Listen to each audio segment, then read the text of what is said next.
Prof, Pak. Ya. Izin Prof, Maaf, maaf. penyampaian permintaan maaf dari Prof Agus Radika Ya. barusan karena ma- Lewat waktu. lewat waktu. Baik, nggak apa-apa. Terima kasih. Terima kasih. Kita eh, berberapa ya biasanya, Punten? Apa 11 atau kita ada yang perlu ditunggu nggak ya, Punten? Atau kita bisa mulai? Sudah Sudah bisa kayaknya. mulai. Bisa ya. Bismillahirrahmanirrahim. Bisa bisa. Baik, saya siapkan materinya. Eh,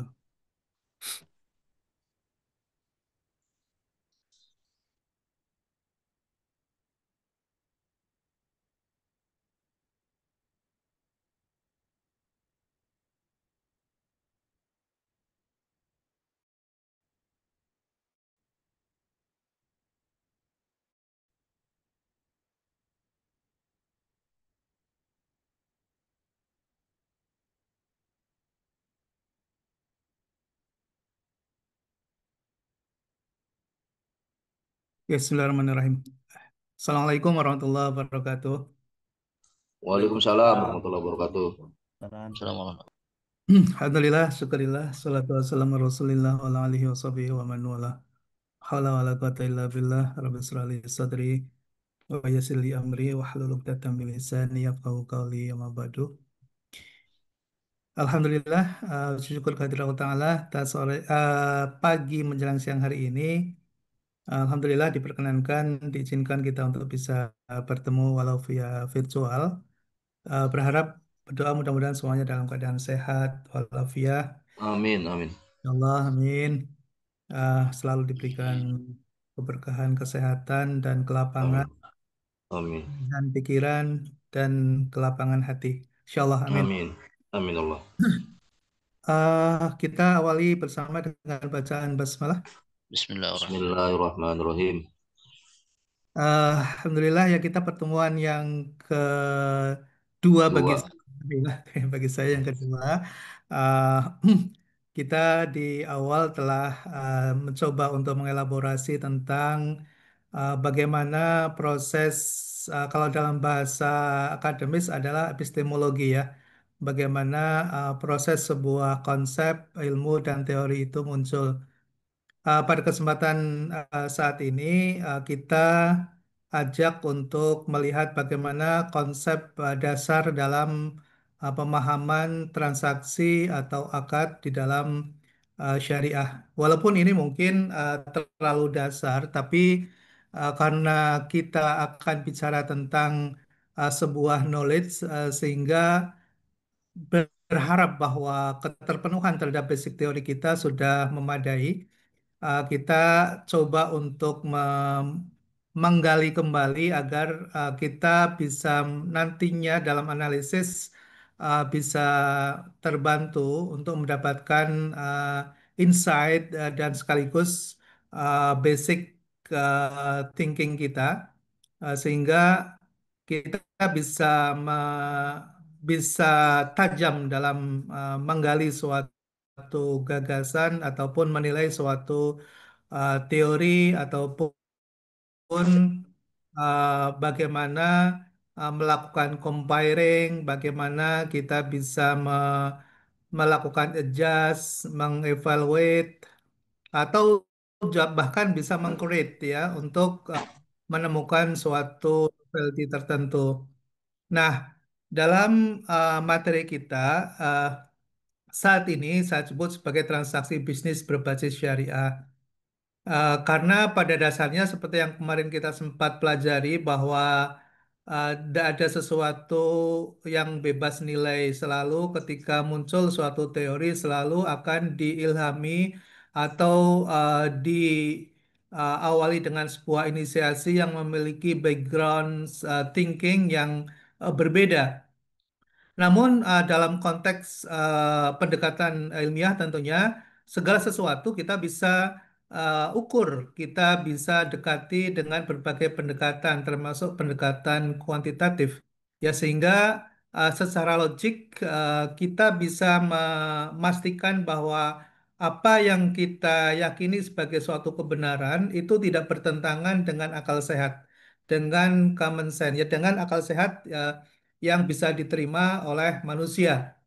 Nah, begitupun dalam memahami beberapa konteks akademik dan teori yang mungkin kita sudah pelajari di dalam materi-materi di S1 dan S2 tentunya tentang manajemen, bagaimana perkembangan ilmu manajemen yang kita awali dulu ketahui bagaimana manajemen kuno bisa terbentuk ya dalam suatu praktek yang dijalankan oleh suatu kekuatan dan kekuasaan, bagaimana raja misalnya atau sebuah kongsi dagang yang namanya VOC misalnya, atau suatu negara yang kemudian bisa mengelola negaranya, bisa mengelola kerajaannya, bisa mengelola afiliasi dan kongsi dagangnya secara teratur, secara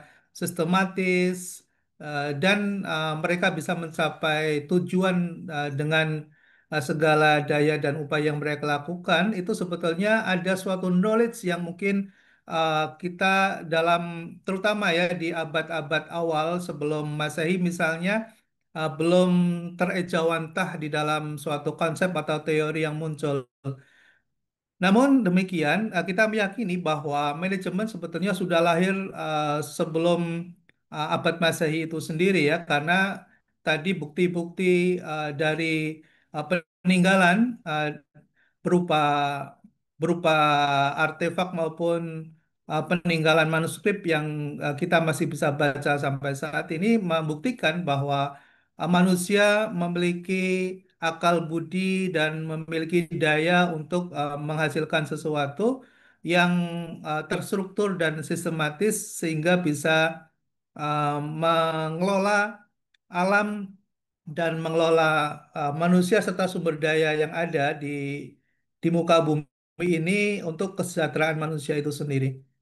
Nah, uh, kita mungkin uh, berasumsi ya bahwa perkembangan teori manajemen kita sudah hatam ya, sudah hatam, sudah selesai bagaimana pertumbuhan dan perkembangan dari mulai um, manajemen pra sejarah, lalu kemudian manajemen kuno, lalu kemudian ada manajemen klasik, lalu kemudian muncul ke manajemen uh, modern, lalu kemudian muncul ke manajemen kontemporer, dan kemudian sekarang muncul dalam konteks manajemen virtual. Jadi perkembangan itu saya kira kita sudah hatam ya. Kalaupun nanti ada kita mau diskusikan, bisa kita diskusikan bagaimana semua manajemen yang kemudian kita kenal ada dua pendekatan dalam perspektif science dan dalam perspektif art, itu bisa bisa kita telusur dan kemudian kita bisa pelajari sebagai sebuah basic di dalam membangun kerangka manajemen yang ada pada saat ini, yang kemudian secara fungsional masuk di dalam proses bisnis, masuk dalam proses pendidikan, masuk dalam sebuah proses aktivitas sosial, masuk dalam proses membangun suatu budaya dan menjadi sebuah peradaban yang kemudian secara sistematis terbangun, terstruktur, dan bagaimana kemudian suatu sistem menjadi terbentuk ya dari suatu filosofi, suatu pemikiran yang memiliki kerangka dasar, sebetulnya di dalamnya ada manajemen yang berjalan. Ya, oke. Kita sementara lupakan itu gitu ya, karena kita sudah hatam ya, kita sudah hatam. Jadi sekarang persoalannya adalah ketika manajemen itu dijalankan, lalu kemudian kita mengatakan ada manajemen syariah atau ada bisnis syariah. Ini sesuatu hal yang sebetulnya menggelitik ya, sebetulnya sesuatu yang menggelitik, dari mana kemudian kita akan meninjau, mereview, kemudian akan bisa membuat sebuah statement misalnya bahwa Ini uh, ada sesuatu yang syar'i. Ini adalah sesuatu yang mengimplementasikan prinsip-prinsip syariah misalnya. Nah, disinilah kita akan bicara tentang hal yang membedakan mana bisnis yang kita sebut dengan bebas nilai, ya sesuai dengan epistemologi yang kemarin sudah dipelajari bersama, bahwa di masyarakat global memahami tentang penerapan manajemen sebagai sesuatu yang bebas nilai. Namun demikian, kita sebagai seorang Muslim tentu memiliki sebuah keyakinan sendiri. Kita memiliki kerangka berpikir sendiri. Kita memiliki arah, kita memiliki suatu misi, suatu visi yang setiap seorang pribadi Muslim memiliki yang sama, yang memiliki perspektif yang sama terkait dengan bagaimana way of life seorang Muslim, bagaimana orientasi dan visi seorang Muslim merupakan hal yang sama di seluruh dunia.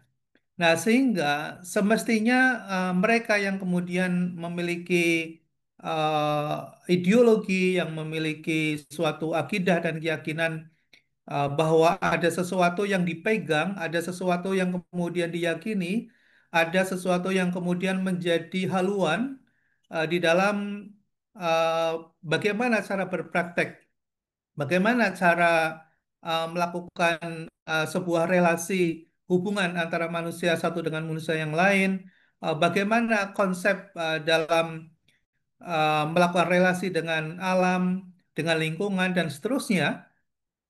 Itulah yang sangat membedakan antara seorang pribadi Muslim dengan mereka yang tadi menggunakan uh, konsep bebas nilai.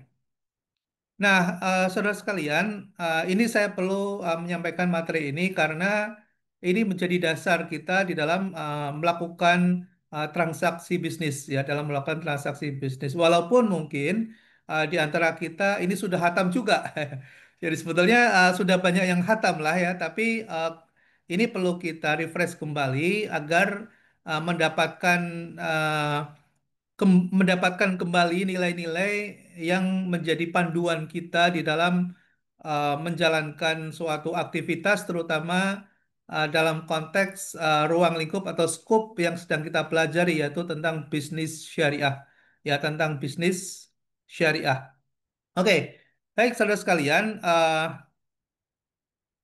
apa kurang lebih yang kita akan pelajari tentunya kembali lagi kepada sesuatu yang sangat mendasar ya dalam al-Islam yang kita yakini sebagai sebuah ideologi, sebagai jalan hidup dan juga sebagai sebuah panduan uh, yang mana cara berpikir kita, cara bertindak kita selalu berhaluan ya kepada konsep yang kita yakini tentang akidah atau ideologi kita, bagaimana kita sudah bisa membedakan kita sebagai seorang yang berimankah atau pada suatu saat kita tiba-tiba menjadi kufur atau kita tiba-tiba menjadi seorang yang munafik atau terkadang kita murtad ya dalam kondisi kekinian gitu ya atau tiba-tiba melakukan hal yang syirik gitu ya. Saya kira dalam terminologi cara berpikir dan cara bertindak, berpikir saja terkadang sudah bisa berpengaruh terhadap perubahan positioning kita ya. Apakah kita sedang beriman ataukah sebetulnya kita sedang memosesikan diri kufur gitu ya. Atau terkadang kita nggak sengaja kita syirik gitu. Nah, inilah yang menjadi panduan nanti di dalam praktek apakah itu berbisnis, apakah melakukan relasi sosial, ataukah kita berinteraksi dengan lingkungan dan seterusnya. Lalu kemudian yang ketiga adalah, yang kedua adalah syariah.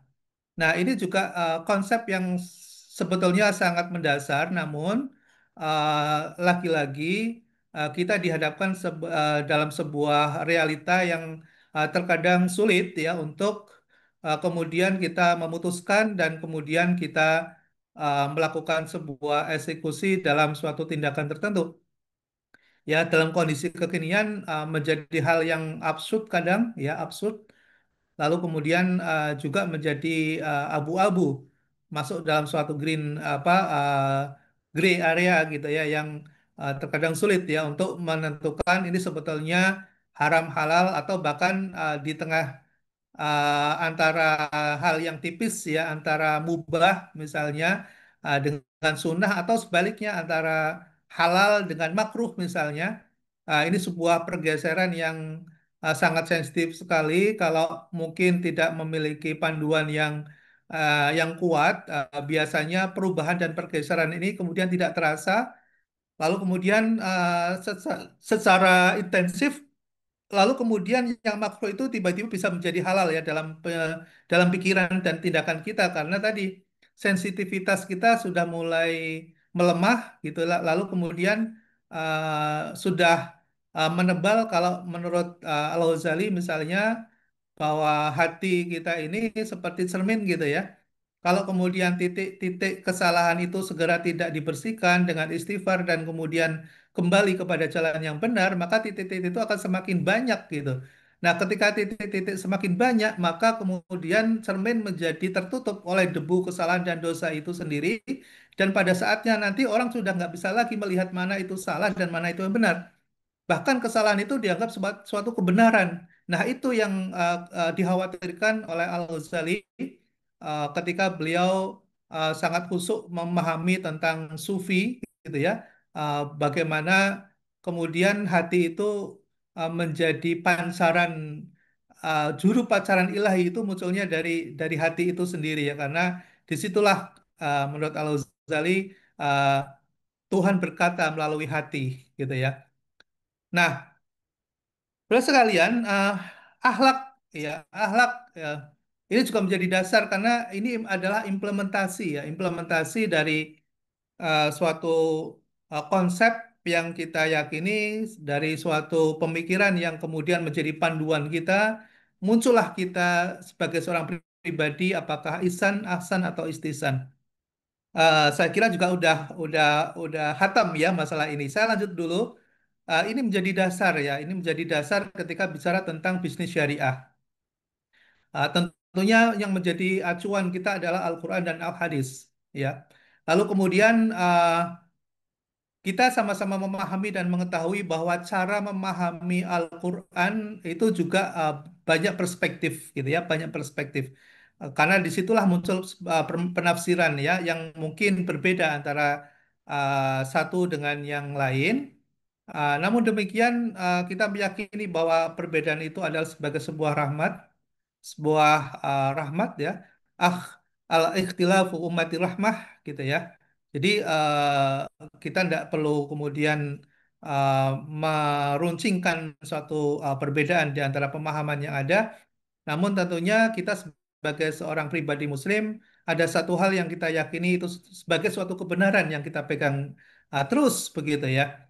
Tapi tidak perlu membenturkan itu dengan yang lainnya. Tentunya begitu. Nah, saudara sekalian, ini kita sudah mulai masuk dari perbedaan dan cara berpikir yang kemudian memunculkan suatu mazhab yang diatur di dalam sebuah aturan yang kita sebut dengan fikih. Uh, kita tentu melihat ada dua perspektif ya, ada dua tindakan ya, perbuatan manusia kaitannya dengan berhubungan dengan Sang Kholik dan sesama manusia dan hamba atau makhluk yang lain. Nah, kita dalam konteks ini kita akan banyak bicara tentang muamalah tentunya karena kita bicara tentang bisnis ya. Nah, bagaimana Islam mengatur hubungan antara manusia satu dengan manusia yang lain, walaupun di dalam konteks ruang lingkup fikih kita akan banyak mengetahui ya, ada fikih munakahat, ada ada fikih sosial, istimai, ada al-iktisad, uh, kita juga bisa masuk ke fikih mawaris.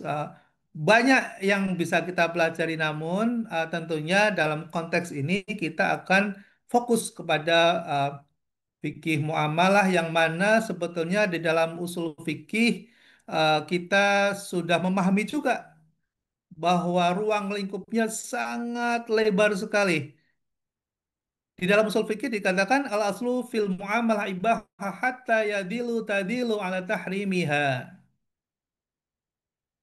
Muamalah itu segala sesuatu di dalam muamalah itu dibolehkan. Nah, itu yang sebetulnya menarik ya. Jadi artinya skup dari aktivitas, tindakan dan perbuatan yang melingkupi dari kegiatan muamalah ini sangat lebar sekali.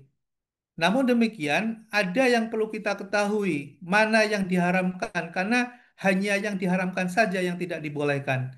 Nah, ini yang menarik ya, yang menarik bahwa makanya ketika kita mempelajari tentang bisnis, kita mempelajari tentang manajemen, kita tidak langsung harus kemudian menegasikan atau langsung kemudian meniadakan hasil-hasil temuan teori yang sudah selama ini berjalan. Tinggal kita lihat dari kacamata dan perspektif Islam, ya dalam perspektif Islam saja. Nah, disitulah keahlian yang kita butuhkan saat ini. Ya, jadi kita misalnya begini, bicara tentang halal tourism misalnya.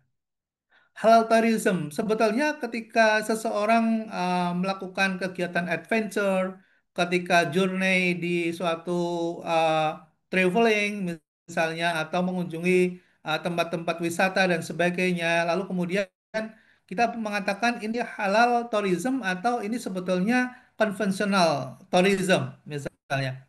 Nah, kalau kemudian kita mendefinisikan terlalu sempit, saya kira juga akan menjadi apa namanya dalam konteks usul fikih misalnya, akhirnya kita menjadi terasing ya di dalam dunia yang sangat mengglobal dan plural ini. Nah, tentunya kita akan bisa kemudian mengatakan ini sesuai dengan syar'i, ini ada sesuatu yang kemudian harus diluruskan. Nah, dasar-dasar untuk bisa mengatakan itu tentunya adalah dari basic uh, pengetahuan dan keyakinan kita terhadap al-Islam, yang mana di situ ada sesuatu yang dilarang, di situ ada yang diharamkan. Hanya itu saja sebetulnya yang kita perlu pahami secara lebih mendalam, sehingga pada saat kita bicara tentang implementasi manajemen dan bisnis syariah, kita menjadi lebih luas cara pandang kita, ya tidak terlalu sempit begitu. Ya, ya memang di dalam usul fikih kalau bicara tentang ibadah sudah sangat dibatasi, ya al aslu fil ibadah tahrim hatta yadilu dalil ala ibadatiha. Jadi hanya sesuatu kegiatan ibadah haram ya kecuali yang dibolehkan. Nah, saya kira kita nggak akan membahas secara mendalam di sisi kiri, kita akan lebih mencoba untuk mengelaborasi yang sebelah kanan, karena ini nanti yang akan menjadi dasar dalam mempraktekkan ilmu manajemen dan bisnis. Ini yang menurut hemat saya sangat krusial untuk kita pahami, untuk bisa kita dalami gitu, sehingga nanti pada saat analisis suatu case misalnya kita bisa memberikan suatu solusi atau suatu konklusi yang menurut kita itu tidak bertentangan dengan syariah. Nah, saudara sekalian,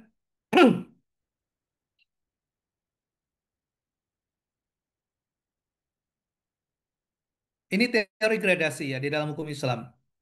Jadi kalau kita lihat dari sebelah kiri itu warnanya merah ya, makin pekat, ke tengah makin terang, lalu kemudian mulai bergerak ke sebelah kanan mulai warna hijau ya. Nah, saya kira ini juga sangat penting ya untuk bisa kita pahami ketika di dalam realita kehidupan kita begitu sangat tipis sekali ya bicara tentang mubah halal, bicara tentang makruh sunnah gitu ya. Sebagai contoh misalnya ketika kita berjalan-jalan di suatu daerah atau wilayah yang masih asing bagi kita misalnya, lalu kita ingin mengkonsumsi suatu kuliner misalnya. Nah, bagi seorang Muslim, kehati-hatian menjadi sangat penting sekali, dan bagi mereka yang sangat memahami tentang apa yang akan dimakan, akan dikonsumsi misalnya, maka tidak akan malu dan tidak akan merasa risih dan tidak akan merasa takut misalnya untuk kemudian mengkonfirmasi, katakanlah mau mengkonsumsi tertentu, maka kita boleh bertanya juga, ini halal atau haram, misalnya. Itu minimal mitigasi yang pertama gitu ya. Mitigasi yang kedua, misalnya lihat apakah di dalam kemasan ada tertulis halal atau tidak gitu ya. Itu mitigasi yang kedua gitu ya. Nah, mitigasi yang ketiga misalnya kita bisa melihat ya dari izin atau legalitas. Dan kemudian yang keempat baru kita bicara tentang ini ada di mana ya. Warung atau toko atau ini ada di mana dan siapa pemiliknya, itu mitigasi yang terakhir ya. Nah, di situ bicara tentang mitigasi bagi seseorang yang tidak punya apa will syar'i yang baik ya, biasanya nggak peduli gitu ya. Ya masuk ke wilayah yang asing, ada makanan ya langsung dikonsumsi saja ya tanpa kemudian melakukan suatu mitigasi untuk menjaga kebersihan, untuk menjaga keimanan, untuk menjaga keyakinan. Nah, makanya di dalam Al-Maqasidus Syariah, apa sih sebetulnya tujuan dari syariah itu? Tujuan dari syariah itu salah satunya adalah untuk menjaga iman, gitu ya. Untuk menjaga iman. Jadi kalau seseorang tidak bisa menjaga iman, itu ya itu berarti benteng yang pertama syariah tidak akan banyak berarti ya uh, bagi dirinya, begitu. Nah, ini yang saya katakan sangat tipis sekali gitu ya. Bagaimana seorang muslim menempatkan dirinya lalu kemudian bisa membaca situasi lalu kemudian menjaga tadi ya keyakinan itu dengan baik gitu. Dalam sebuah gerakan aktivitas yang sangat tipis sekali, yang sangat sensitif sekali gitu. Ya, kalau kemudian dia bergerak sedikit saja, tiba-tiba bisa jadi apa yang dia makan itu haram, begitu ya.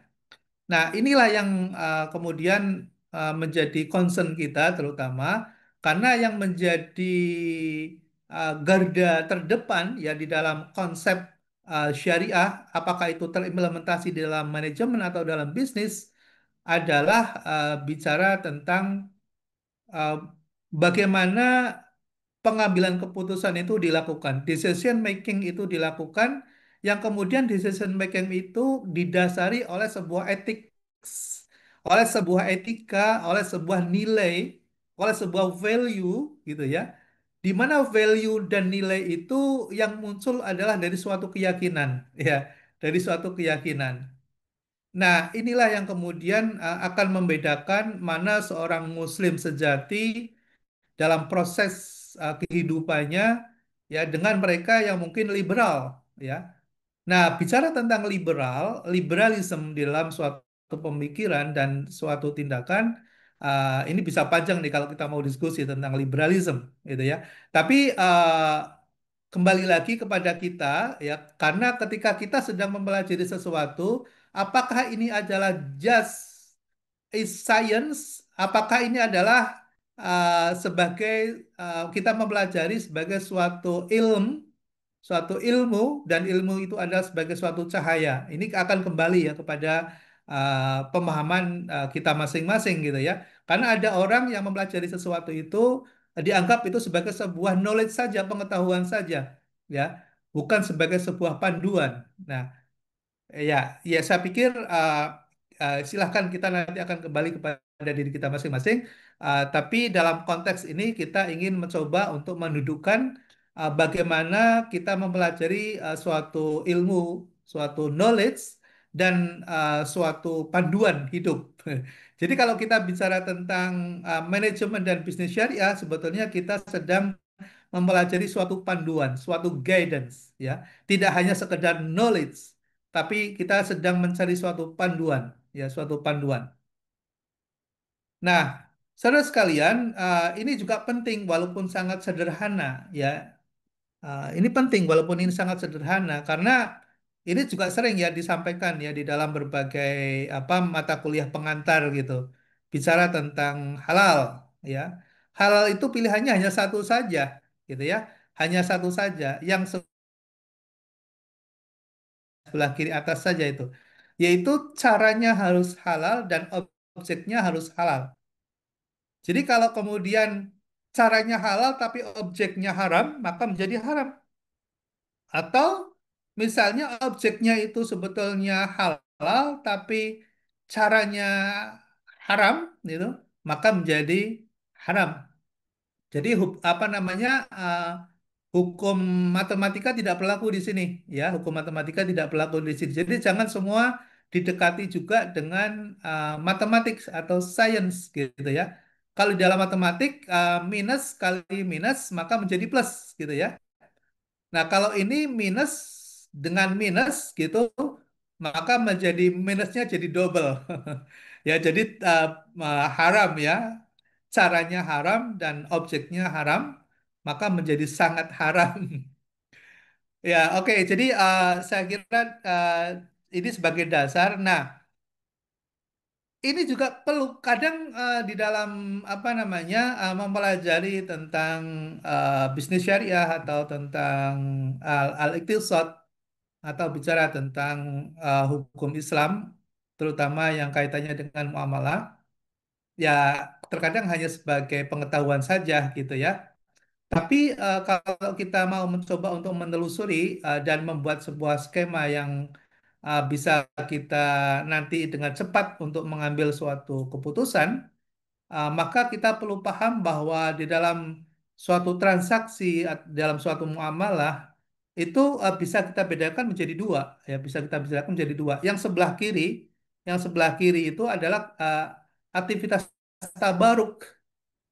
Walaupun di dalam Islam sendiri kita nggak bisa memisahkan secara diametral bahwa ini adalah aktivitas mal, ini adalah aktivitas sosial, dan ini adalah aktivitas ekonomi atau tijari begitu ya. Tapi dalam pengetahuan, dalam knowledge, dalam akademik tentunya kita perlu melakukan pemisahan itu karena untuk memahamkan kepada kita mana yang nanti akan bisa berdampak terhadap sosial atau terhadap orang lain. Kemudian suatu jadi suatu aktivitas yang terjadi itu kan ada dua komponen utama ya, ada dua komponen utama. Komponen yang pertama adalah sumber, komponen yang kedua adalah atau komponen yang pertama adalah input atau sumbernya, komponen yang kedua adalah keluaran atau output dan dampaknya gitu ya dan dampaknya gitu. Nah, kalau semua aktivitas kebaikan tabaruk, aktivitas mal, aktivitas sosial itu eh, sumbernya itu harus halal ya dalam konteks Islam nih ya. Sumbernya harus halal dan keluarannya pun dipastikan akan ada kebaikan dan berdampak positif. Dampaknya pasti positif gitu ya. Kalau di dalam konteks tabaruk itu sumbernya mesti halal gitu ya. Lalu kemudian outputnya pasti ada kebaikan dan kemudian berdampak. Contoh misalnya zakat misalnya. Zakat ya bagi seorang muslim gitu yang dia keluarkan adalah sebuah kebaikan inputnya. Lalu kemudian menjadi sebuah output ya ketika diterima oleh misalnya Mustad Taufin ya dari Muzaki ke Mustad Taufin ke ke duafa misalnya maka akan berdampak kebaikan itu dengan pasti. Nah, tapi kalau yang sebelah kanan yang tijaroh yang sifatnya adalah profit oriented atau kegiatan komersial atau kegiatan ekonomi itu bisa bisa jadi ada dua ya ada dua dampak ya bisa positif bisa negatif ya bisa positif bisa negatif. Nah, positif yang bagaimana maksudnya dalam konteks ekonomi, dalam konteks ekonomi kita bicara tentang profit, kita bicara tentang keuntungan. Nah, di sisi lain ya secara diametral ada keuntungan maka ada probability juga kerugian, ya, ada probability kerugian. Maka di sinilah yang kemudian kita sebut dengan bisnis, ya. Karena bisnis itu adalah sesuatu yang sustain atau berlangsung berlangsung jangka panjang. Jadi aktivitas yang bertujuan untuk menghasilkan suatu pendapatan, ya, dan berorientasi jangka panjang, maka itulah disebut dengan bisnis. Nah, karena di sini ada sesuatu yang harus dikendalikan, apa yang dikendalikan? Yang dikendalikan adalah bicara tentang pendapatan. Ada namanya revenue stream, ya, revenue stream, sumber-sumber pendapatan bagi suatu entitas bisnis itu sangat diperlukan dan perlu diinisiasi dan perlu diketahui, perlu diidentifikasi dengan cara yang sangat seksama sehingga suatu entitas bisnis mampu menghasilkan suatu revenue yang bagus dan menghasilkan suatu pendapatan yang signifikan. Satu sisi yang lain, untuk menghasilkan pendapatan ini butuh yang namanya cost, butuh yang namanya expenditure. Ada cost yang harus dikeluarkan. Nah, cost ini yang kemudian perlu dikendalikan. Jangan sampai costnya lebih besar dari pendapatan yang diperolehnya. Nah, disinilah manajemen itu ada hadir. Ya, manajemen itu hadir karena ada probability, ada kemungkinan bahwa suatu yang dikerjakan itu mampu bisa menghasilkan suatu pendapatan dan keuntungan, tapi di sisi lain itu bisa menghasilkan suatu kerugian. Nah, makanya sebetulnya manajemen itu sesuatu yang netral sebetulnya. Sesuatu yang netral, ya. Di dalam pendekatan scientific, manajemen itu sesuatu yang sentral. Kalau kita pelajari di dalam apa manajemen modern misalnya, yang kemudian di dalam manajemen modern itu di dalamnya ada manajemen kuantitatif misalnya, ketika menghitung tentang linear programming misalnya, bicara tentang bagaimana suatu input itu akan dihadirkan untuk menghasilkan suatu output tertentu, dan output tertentu itu bisa kita optimize misalnya, itu sesuatu yang netral sebetulnya. Namun yang kemudian perlu menjadi atensi bagi kita, bagi seorang muslim adalah tentang etik tadi. Etik atau nilai tadi. Nah, Ya, Prof, ketika maksud. ya, ketika ada suatu apa namanya, ketika ada suatu exposure yang kemudian mengharuskan seseorang untuk mengambil suatu keputusan misalnya antara A, B, C dan D misalnya, maka pilihan-pilihan itulah yang kemudian butuh panduan etika, butuh panduan nilai. Kalau kemudian nilai dan etika itu sudah tidak ada lagi di dalam pikiran para manajer, para owner bisnis misalnya, maka akan muncullah di situ yang akan muncul adalah sebuah kemudorotan, ya. Ya, mesti misalnya seperti kondisi lah ya saat ini terjadi, ya, di mana ekonomi sekarang mengalami decline, lalu kemudian PHK muncul di mana-mana, lalu kemudian bagaimana seorang pengusaha mengambil keputusan yang sangat berdampak ya terhadap banyak orang dan sebagainya. Termasuk juga bagaimana pemerintah misalnya mengambil sebuah kebijakan misalnya. Nah, kebijakan dan keputusan yang sangat berdampak signifikan terhadap banyak orang ini bukan suatu yang hal yang remeh-temeh. Ini sangat mengandung tanggung jawab yang sangat dalam. Pertanggungjawaban tidak hanya kepada manusia, juga kepada Tuhan Sang Khalik, di mana manusia adalah wakil Tuhan, di mana manusia adalah khalifatullah yang yang diberikan mandat untuk melindungi makhluk Tuhan yang lain, apalagi manusia. Nah, disinilah nilai-nilai itu apakah kemudian ada di dalam hati dan pikiran para pengambil Enggak. kebijakan atau tidak? Itu. Yang kedua, Ya, ya, Mas Arabi, ada yang mau ditanyakan? belum Prof. Ya, kalau ada yang mau ditanyakan boleh juga, nggak apa-apa. Eh, Baik, bisa saya lanjut dulu ini.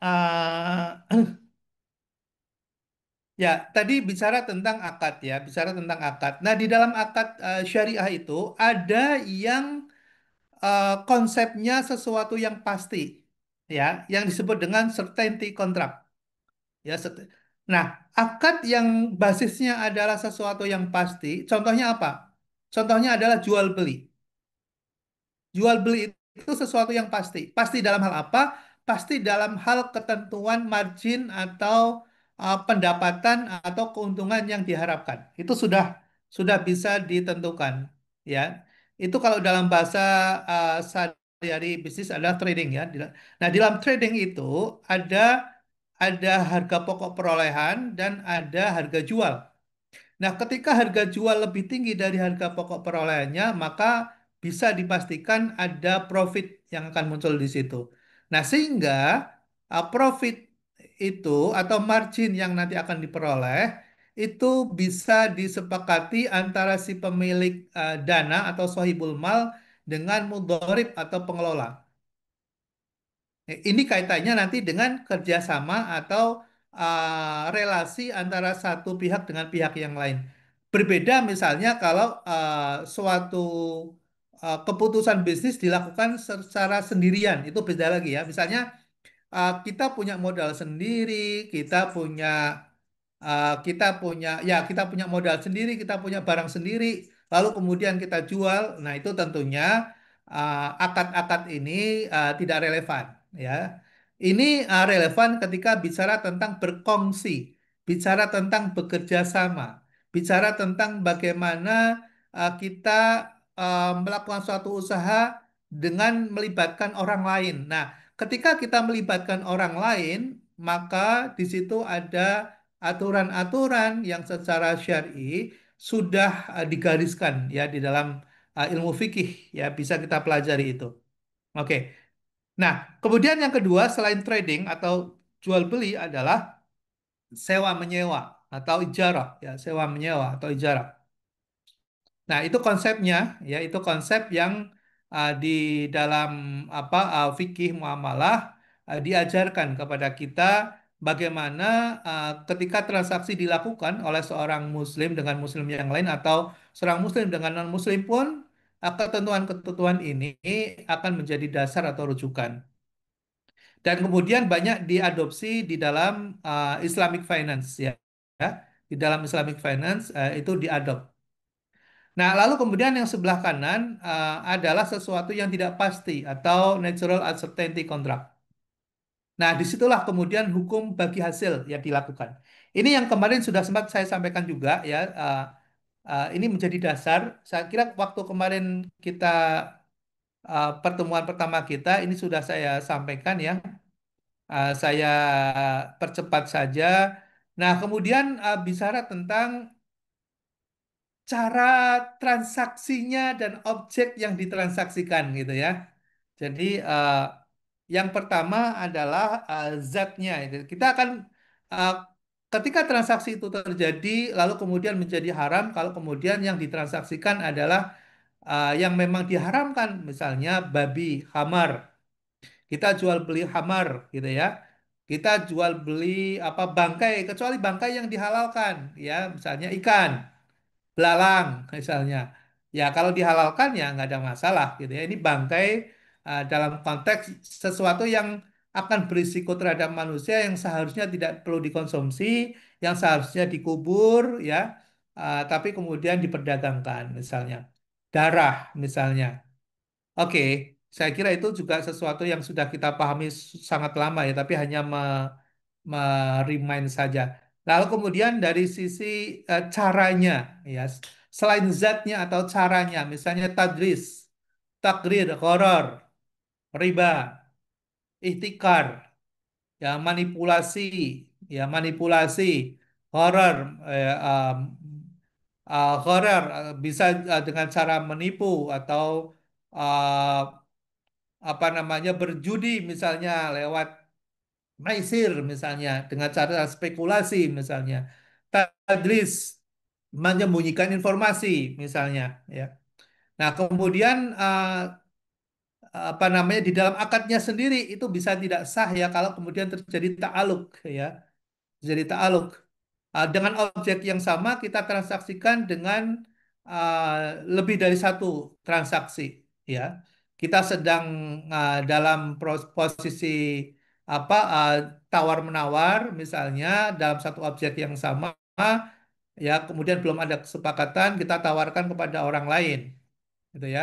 Nah, terjadi ta'aluk ya nggak boleh juga. Jadi etika disitulah yang kemudian menjadi apa panduan bagi kita walaupun bagi masyarakat liberal itu hal yang biasa dilakukan gitu ya. Ya sebagai contoh nih, sebagai contoh saya punya apa namanya laptop gitu ya, punya laptop ThinkPad itu eh, dengan spek seperti ini gitu ya. Misalnya RAM-nya 250, hard disk internalnya katakanlah ini 1 GB, lalu kemudian menggunakan Nvidia Core Intelnya misalnya i.7 misalnya. Oke, saya jual 10 juta gitu ya. Saya tawarkan ke Mas Mukri misalnya. Ya, sedang terjadi nih gitu ya.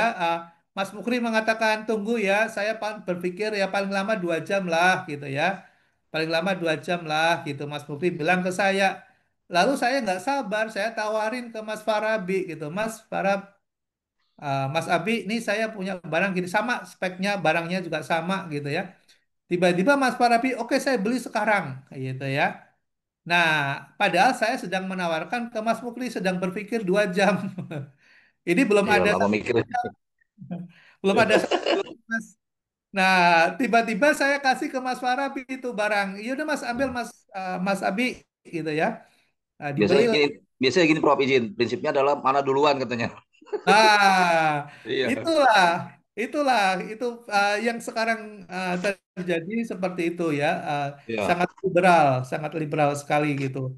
Kira-kira Mas Mukri sakit hati nggak? Ini pertanyaan umum aja gitu ya. Padahal Sakit banget Prof. sakit banget. Ini 2 jam kan kelamaan Pak Mukni. Kan pertimbangan duit segala macam. iya, udah dipikir-pikir dan udah dapat izin dari istri juga gitu ya. Iya Lalu gitu.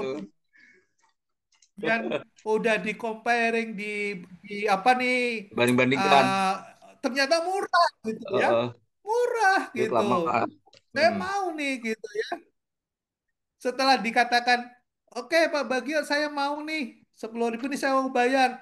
Aduh maaf ini barangnya sudah dibeli orang. Ya Ya ampun gitu ya paling gitu ya. Pas sendiri Pak. Gitu ya. sungguh terlalu.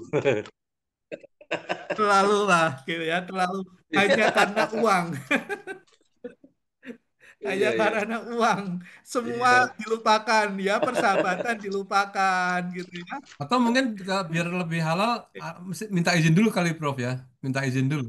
Ini ada yang mau Nah, Mau nih. bagaimana Nah, kan gitu ya mungkin. Boleh kan gitu. jadi enggak gitu ya. Jadi enggak gitu nah. ya. Itu, itu Oh, ya. harusnya begitu. Saya nggak akan kasih Iya. dulu ke Mas Farabi, saya akan kasih tahu ke Mas Mukri. Oh, ini kok ada yang mau Hmm. ya sekian. Tapi tunggu dulu. Nah, yang saya dulukan tetap Mas Mukri, itu. Karena yang menawar lebih dahulu, itulah etika dalam ta'aluk ya, yang tidak boleh itu. Nah, terkadang dalam kondisi kekinian hal-hal seperti itu terabaikan, gitu ya, terabaikan. Oke, ini. Nah, ini yang uh, jadi kalau di dalam apa namanya fikih ini kan sebetulnya sangat menjaga perasaan, sangat menjaga apa namanya kemuliaan, gitu ya. Uh, dan sangat sangat ini ya apa namanya relate relate dengan aware of risk ya, sangat care of risk, sangat peduli dengan resiko gitu. Karena bicara tentang spekulasi ya, maisir ya, bicara tentang horor ya, menipu, menyembunyikan informasi, menimbun, mengeksploitasi atau memanfaatkan kondisi ini karena ada orang yang sangat butuh. Nah ini contoh cerita nih kemarin kan MBG nih ada program pemerintah ya, makanan bergizi gratis. Nah, itu kan sangat ditentukan dengan titik koordinat. No. Nggak bisa setiap yang punya gudang atau yang punya tempat bagus itu akan bisa dijadikan sebagai tempat dapur gitu ya. Karena sangat ditentukan dengan titik koordinat dengan jangkauan layanan makanan itu sendiri dengan jumlah minimal yang harus dipenuhi gitu ya. Nah, ketika ada satu titik koordinat, ada gudang yang layak begitu ya, gudangnya layak. Lalu kemudian titik koordinatnya pas dengan jangkauan layanan untuk minimal 3.500 pack gitu ya. Di atas jangkauan kurang dari 5 kilometer gitu. Dan lalu kemudian disetujui oleh BGN gitu ya. Lalu kemudian si pemiliknya ini menginfo gitu ya, siapa yang mau sewa. Ini sudah titik koordinatnya sudah sesuai. Maka berebutlah orang yang tadinya itu yang tadinya itu sewa hanya sekitar kurang lebih ya 30 juta gitu ya harga pasarnya itu gitu. Naik itu ya, naik menjadi 40, 50, 60, terakhir kemarin itu 90. Jadi 3 kali lipat, coba bayangkan. Jadi di situ ada mengeksploitasi ya, mengeksploitasi sebuah apa namanya kondisi gitu. Lalu kemudian menaikkan harga dengan sangat tinggi sekali. Nah, di situ yang akhirnya mereka yang tadinya sebetulnya yang bisa mengelola MBG itu kan harusnya kan catering gitu kan. Mereka yang memang sudah memiliki keahlian dan bekerja di bidang itu gitu. Lalu kemudian yang sudah memiliki keahlian dan memiliki ya tentunya dukungan modal juga gitu ya karena tidak sedikit modalnya gitu. Nah, karena kondisi semacam ini lalu muncullah broker-broker. Broker-broker yang kemudian memanfaatkan informasi dan memanfaatkan posisi di mana orang membutuhkan gitu ya untuk mendapatkan keuntungan yang berlipat-lipat gitu. Nah, disitulah yang kita sebut dengan istiqlal, ya, istiqlal. Ah, kemudian menutup-nutupi merekayasa pembeli. Merekayasa pembeli ini banyak muncul di perdagangan bursa, ya, yang kita sebut dengan gorengan, ya, saham goreng, ya, saham digoreng, ya. ah, Gimana nih saham digoreng? Ya untuk menaikkan harga itu bisa digoreng waktu yang sangat cepat, bisa langsung up Jadi ya, kayak cireng ya, Prof. bisa Kayak ya cireng. Mas Mukli, cireng. Ya, jadi begitulah. Jadi banyak hal dilakukan untuk mendapatkan keuntungan dalam waktu yang sangat singkat sekali. Nah, ini semua kalau kemudian itu dilakukan dengan tujuan semata-mata hanya untuk mendapatkan keuntungan, nah disitulah Islam hadir. Ya, Islam hadir untuk mengatur itu dan tadi melindungi kepentingan dan melindungi mereka yang lemah, melindungi hak-hak orang yang tidak boleh dieksploitasi dan seterusnya. Jadi kalau kita kembali kepada Al-Maqasidus Syariah, maka hadirnya syariah itu dalam rangka untuk minimal empat ya, ada lima ya, minimal empat untuk melindungi keyakinan kita, untuk melindungi harta kita, untuk melindungi nyawa kita, untuk melindungi keimanan kita dan keturunan kita. Nah, ini saya kira kalau di dalam bahasakan ya, di dalam bahasa ekonomi, uh, tadlis itu kalau tadi ya bicara dari empat perspektif yang kemudian bisa muncul ada suatu apa penipuan karena adanya asymmetric information, karena ada informasi yang disembunyikan. Oke, nanti kita diskusi saja. Ini saya kira nggak perlu kita bahas dalam-dalam ya, karena ini hanya memahami saja bahwa penipuan tidak dibolehkan. Kemudian ada ketidakpastian yang kemudian bisa menimbulkan kerugian yang sangat dalam. Ah, kemudian apalagi Bain Najasyi tadi memanipulasi pasar lewat permintaan yang ditarik ya, eh, dan kemudian harganya hanya untuk sekedar mendapatkan keuntungan, lalu kemudian tentunya akan kembali pada posisi normal kembali gitu ya setelah mendapatkan keuntungan. Lalu di situ ada pihak yang sangat dirugikan. Lalu kemudian ihtikar, manipulasi supply, ya manipulasi supply yang itu terjadi karena tadi ya penguasaan terhadap sumber-sumber ekonomi oleh kelompok tertentu biasanya akan menimbulkan adanya manipulasi supply. Ya seperti halnya kondisi saat ini ya di mana sumber-sumber ekonomi dipegang oleh segelintir orang ya sehingga harga bisa dipermainkan dan kemudian posisi tawar dari para pembeli, konsumen, masyarakat umum menjadi tidak punya kekuatan. Baik, saya kira demikian materi kita untuk menjadi dasar. Jadi nanti pada saat kita menganalisa, kita mau melakukan sebuah apa namanya ya bisnis analisis, ada dasar-dasar yang kita jadikan sebagai panduan untuk kemudian kita bisa nilai apakah ini sesuai dengan etik, sesuai dengan nilai-nilai dan prinsip syariah atau tidak, begitu. Karena nanti pada dasarnya ketika kita bicara tentang manajemen, bicara tentang bisnis, itu ke hal yang sudah kita pelajari selama ini gitu ya. Tinggal persoalannya kemudian kita bisa mengatakan ini comply nggak dengan syariah kan gitu. Nah kalau kita nggak memiliki dasar yang kuat, maka kita bisa terjebak, kita bisa terjebak. Oke, demikian ya sedikit paparan tentang Izin bertanya, Prof. Mas Asi. Silakan, Mas Mas Roma. Ya, Assalamualaikum, Prof. Waalaikumsalam. Tua. Prof, ini melanjutkan tadi sempat diskusi dengan Prof. Agus Radika ya, Prof ya. Eh, karena ini ada kaitannya. Tadi kan saya bertanya terkait AI ya, Prof ya. AI dengan kaitannya dengan tadi apa pembelajaran di filsafat ilmu gitu ya. Ada secara apa Bayani, eh, Burhani dan Irfani gitu, Prof. Cuman kan dari AI itu sendiri kan ini kan suatu hal yang baru ya, Prof ya. Dan sekarang masif digunakan. Saya konteksnya lebih ke spesifik ke pemasaran, Prof.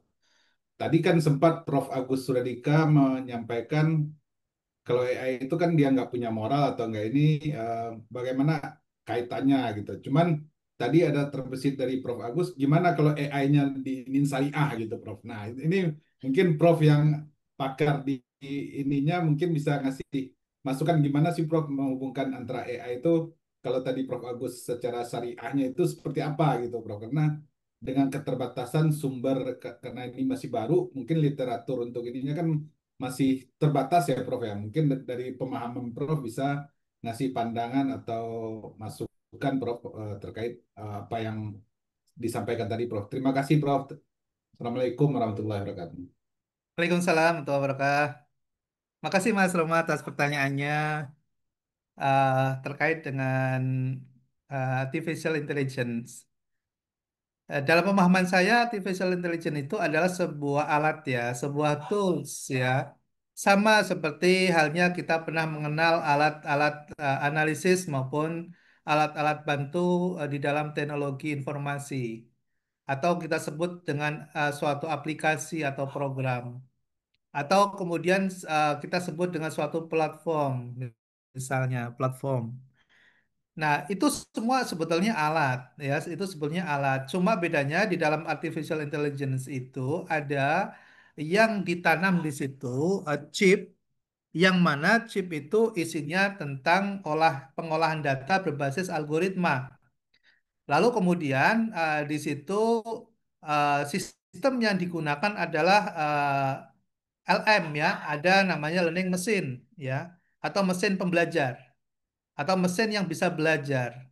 Nah, karena itu adalah alat, maka tergantung siapa yang menggunakan alat itu. dan bagaimana mengajarinya. Sama dengan orang, ketika ada seorang, misalnya ada seorang yang sangat baik sekali akhlaknya, dia tauhid, hafiz, hafal Al-Quran, lalu kemudian muncul sebagai pribadi yang sangat luar biasa, maka itu adalah hasil dari suatu proses pendidikan yang dilakukan oleh kontribusi dari orang tuanya, kontribusi dari para guru ustadz-ustadznya, dan kontribusi dari lingkungan yang membentuk dia seperti itu. Tapi sementara ada juga yang memang disiapkan untuk menjadi seorang uh, traitor, ya, seorang agresor, seorang agresor, seorang yang mungkin nilai-nilai apa namanya ruhaninya dan nuraninya dipupus, ya, dihabisin sedikit demi sedikit, ya. Lalu kemudian dia tidak bisa lagi mengenal mana yang baik dan mana yang tidak baik. Yang dia kenal adalah perintah. Ya, dia bisa diperintah apa saja, gitu ya. Dan itu bisa terjadi pada manusia, ya. Nah, bagaimana kemudian si manusia ini dibentuk, ya, dibentuk, bahkan kemudian kita mengenal ada yang namanya brain wash, ya, brain wash. Bagaimana seseorang yang dulunya baik, ustadz, gitu ya, kemudian dia dikenal sangat baik sekali, tiba-tiba menjadi mesin pembunuh, ya. Tiba-tiba dia bisa menghancurkan dirinya dan menghancurkan orang lain yang kemudian dia yakini itu adalah suatu kebenaran, itu adalah suatu kebaikan, dan dia yakini itu sebagai jalan menuju Tuhan dengan cara bunuh diri, dengan cara dirinya sendiri dihancurkan dan orang lain juga dihancurkan. Nah, sama dengan artificial intelligence, sama gitu. Itu adalah seperti otak, cara berpikirnya sama. Ya, cara berpikirnya sama. Kita mau ajarin dia seperti apa? Kalau kita ajarin yang baik-baik terus, maka dia akan berpikir baik dan dia akan memberikan sebuah solusi-solusi yang baik.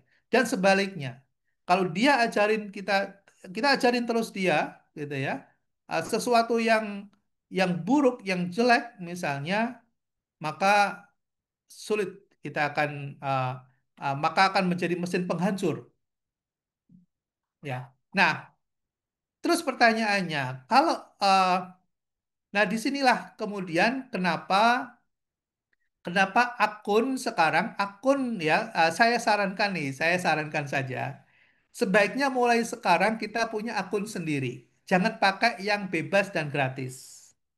Karena bebas dan gratis itu akan menjerumuskan kita dan itu bisa menyesatkan kita. Ya, jadi pilihlah sekarang, carilah dan pilihlah artificial intelligence yang kita yakini bahwa itu membantu kita. Lalu kemudian kita beli akunnya milik kita, gitu ya. Lalu kemudian kita ajarin terus dia, maka pada saatnya dia akan bermanfaat bagi kita. Itu saran saya. Itu saran saya. Ya, kebetulan saya berteman dengan AI udah cukup lama ketika AI ini baru muncul dan sekarang sangat membantu, terus terang, sangat membantu pekerjaan saya yang sangat banyak sekali gitu. Saya harus bekerja sebagai seorang profesional, saya bekerja sebagai seorang konsultan, saya bekerja sebagai seorang lecturer, dosen, saya sebagai aktivis sosial, tuh, yang harus move on ya dalam hitungan apa namanya jam per jam, ya. Jadi saat ini saya ngajar, mungkin be- berikutnya saya akan masuk ke sebagai aktivis sosial. Saya mikirin lingkungan, saya mikirin panti jompo, anak-anak yang pada nggak bisa sekolah gitu. Harus cepat tek, gitu. Lalu kemudian di situ ada diskusi, ada macam-macam. Ya, sekarang kita bicara tentang bisnis syariah. Berikutnya saya bicara tentang social reengineering. Gimana cara mereka jasa sosial agar masyarakat yang disabilitas bisa terbantu, gimana masyarakat duafa bisa bisa mendapatkan layanan dan seterusnya, misalnya move on dalam waktu yang sangat cepat. Nah, kalau kemudian saya tidak memiliki asisten pribadi yang setia, yang terus memberikan informasi yang update, maka menjadi sulit, ya, menjadi terhambat. Nah, disitulah yang kemudian saya merasakan asisten itu harus kita pegang dan harus kita miliki sendiri akunnya, ya. Karena di dalam akun itu nanti dia akan belajar dan mengenali siapa kita, gitu ya. Dan semua data yang kita input itu masuk ke dalam akun kita, ya, masuk ke dalam akun kita, nggak akan masuk ke akun yang lain. Itu, tapi konsekuensinya konsekuensinya jar basuki mawa beo kalau orang Jawa bilang. Ya. Jadi kalau ada suatu keinginan pasti ada biaya. Gitu aja sih Ya. konsekuensinya ya. Oke Mas, makasih. Ya, makasih Prof. Mungkin yang lain nanya dulu Prof. Ya Izin, silakan Bro, tanya. Mas Zulfikar, temennya Mas Boleh. Romi. Ya, Ya, selalu berdampingan. Iya. Baik, kebetulan kan kami banyak di apa institusi pendidikan ya, berkaitan dengan akad tadi, Bro. Hmm. Kan baiknya adalah ketika akad itu kan mahasiswa sudah dijelaskan ya ketika pendaftaran ya, pasti dengan kurikulumnya, tentang biayanya segala macam. Nah, bagaimana etikanya atau secara Islamnya? Apakah akan bertentangan ketika di tengah jalan ada perubahan kurikulum? Ya, mulai dari pemerintah ada perubahan kurikulum, bagaimana apa yang sudah kita sepakati di awal, ada akadnya dengan mahasiswa itu berubah. Berkaitan juga dengan biaya kuliah yang di awal sudah disepakati ya, ada akadnya, ternyata tiba-tiba tengah jalan ada biaya-biaya yang baru muncul. Nah, itu bagaimana etikanya secara bisnis di dunia pendidikan gitu, Bro. Mungkin singkatnya seperti itu. Terima kasih. Baik, terima kasih Mas Zulfikar. Ini menarik dan saya kira bagi aktivis di dunia pendidikan hal ini menjadi bagian yang tidak bisa terpisahkan ya dari apa aktivitas dan keputusan yang kita lakukan itu. Termasuk saya juga ya, saya juga karena dosen dan saya punya jabatan struktural juga, jadi mengambil suatu kebijakan dan mengambil suatu keputusan. Dan apa yang tadi disampaikan oleh Mas Zulfikar terkait dengan misalnya ada UKT ya, uang uh, kuliah tunggal kalau di perkuliahan atau SPP gitu ya. Ataupun kita sebut dengan apa iuran IANAH misalnya. Nah, uh, semua itu makanya di dalam apa namanya di dalam manajemen itu selalu diajarkan ada perencanaan gitu ya, ada perencanaan, ada perorganisasian, ada pengarahan dan ada pengendalian. Nah, periode itu sangat menentukan. Ya, budgeting itu biasanya 1 tahun. Nah, begitupun di dalam penganggaran. Jadi, ketika ada uang yang muncul sebagai sebuah kewajiban bagi seorang mahasiswa atau seorang siswa, misalnya, itu hasil dari suatu proses budgeting. Dan budgeting itu menjadi ruang otoritas para pengambil kebijakan. Di dalamnya ada yayasan, ya di dalamnya ada manajemen yang kemudian telah membahas secara sangat cermat dan hati-hati untuk kemudian melakukan suatu kalkulasi dan estimasi proyeksi tentang kebutuhan dalam satu periode, ya kebutuhan dana untuk dalam satu periode untuk melakukan kegiatan belajar mengajar. Dalam satu periode, bukan dalam 10 tahun, 20 tahun, enggak, dalam satu periode. Nah, satu periode yang berjalan itu biasanya itu kita kenal dengan satuan akademik ya. Kita sebut dengan namanya kalau di dalam pendidikan tinggi itu kita sebut dalam satu periode itu adalah dalam 1 tahun ajaran ya TA ya dalam 1 tahun ajaran atau tahun akademik ya kalau di dalam perguruan tinggi tahun akademik, kalau di dalam sekolah dasar atau menengah itu tahun ajaran. Nah, tahun ajaran itu biasanya terdiri dua-dua semester kan ya, semester 1, semester 2 begitu. Nah, itu sudah dihitung tuh dalam 1 tahun akademik itu berapa kebutuhannya gitu. Nah, disitulah ada muncul tanggung jawab ketika sudah diputuskan, misalnya dengan segala perhitungannya gitu, maka ditetapkan lalu kemudian dibagi per orang berapa, kemudian kita punya estimasi BEP kan gitu ya dalam budgeting kan gitu, punya estimasi BEP.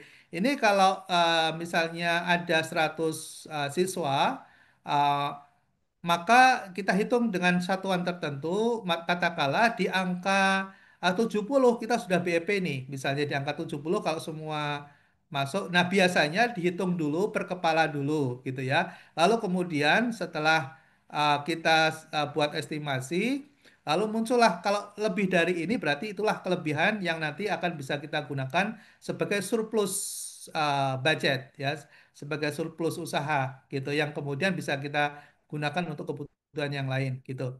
Nah, selama 1 tahun itu ya sebagai apa namanya yang bertanggung jawab ketika sudah menginformasikan ya harus dipegang tuh, nggak boleh dirubah gitu ya, nggak boleh dirubah kalau terkait dengan UKT itu. Nah, tahun berikutnya barulah nanti kemudian akan muncul kecuali kalau yang memberlakukan satu apa namanya sistem pembayaran itu berlaku sampai selesai itu berbeda lagi. Nanti di mestinya di dalam aturan tata tertib dan kalau di perusahaan itu namanya peraturan perusahaan atau peraturan akademik misalnya itu dicantumkan di situ ya dicantumkan. Nah itulah sebagai sebuah wa'ad namanya. Jadi ada akad dan ada wa'ad itu. Nah, kalau di dalam penentuan apa namanya biaya, kemudian menentukan apa mata kuliah yang mau diajarkan, misalnya, itu adalah wa'ad. Wa'ad itu adalah pernyataan, ya pernyataan. Nah, wa'ad itu harus ditepati, ya harus ditepati dengan segala konsekuensi, ya dengan segala konsekuensi.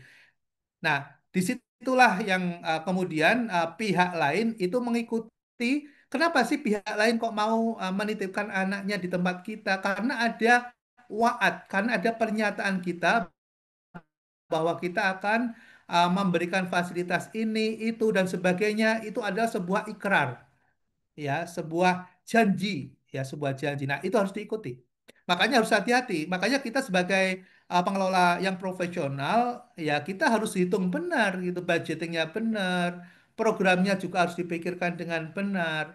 Nah sehingga ketika kita informasikan dan kita publikasi dan masyarakat kemudian menangkap informasi itu dan meyakini, lalu kemudian masyarakat menyerahkan ya kepercayaannya kepada kita sebagai pengelola misalnya, ya kita harus pegang amanah itu karena itu adalah waat, ya bukan akad, bukan akad, itu adalah waat. Karena mereka masuk menitipkan anaknya ke sekolah kita itu bukan karena perjanjian, tapi karena kita sudah mengikrarkan sesuatu yang mereka sudah masyarakat sudah baca dan masyarakat sudah memahami itu.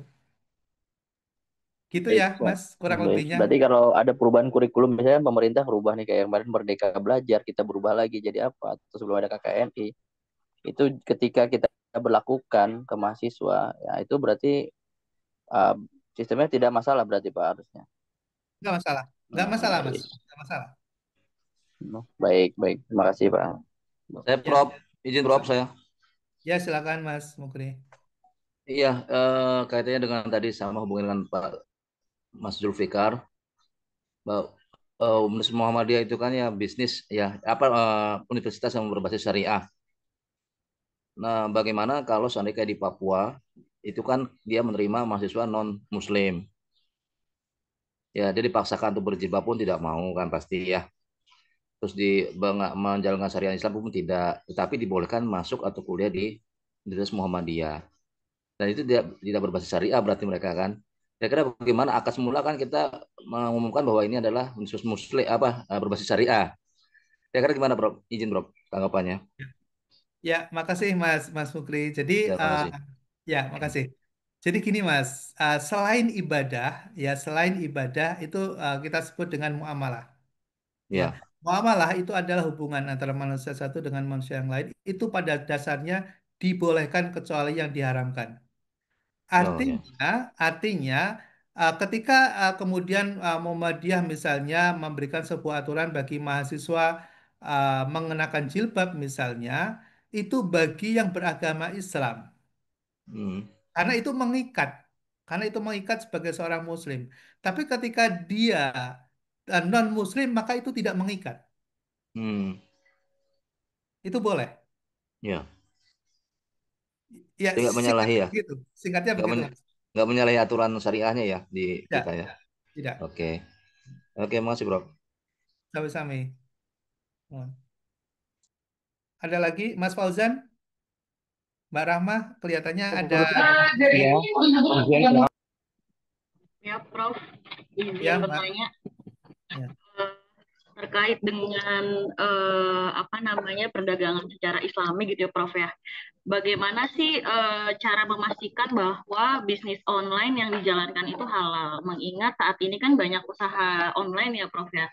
Contohnya seperti apakah seseorang yang menawarkan produk digital seperti aplikasi atau software yang belum sepenuhnya selesai dikembangkan itu termasuk goror gitu, Prof ya, karena belum selesai nih tapi sudah dijual. Lalu yang kedua, apakah mekanisme penjualan pre-order itu termasuk juga goror gitu? Mungkin itu saja, Prof. Terima kasih. Ya, makasih Mbak Rahmah. Ini kayaknya praktisi digital marketing nih kayaknya. Udah biasa ini Mas, Iya, karena bisnis. saya biasa ngajar UMKM, Prof, dengan skemanya itu perdagangan syariah. Nah, ini sering sekali ditanyakan sama peserta UMKM. Jadi saya takut salah menjawab juga sehingga mungkin butuh nih Prof pencerahan dari Prof Subagio. Seperti itu, Prof. Terima kasih. Baik. Baik, makasih Mbak Rama.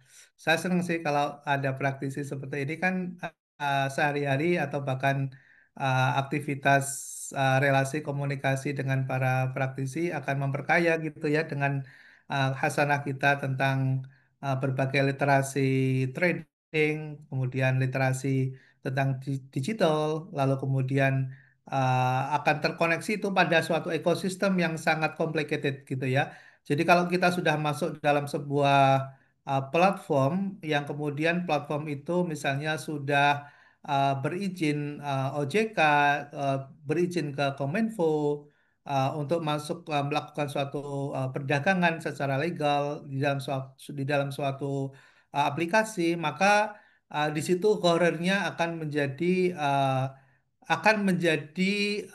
bukan saya mengatakan hilang, tapi sudah dialihkan ke otoritas, ya, dialihkan ke otoritas.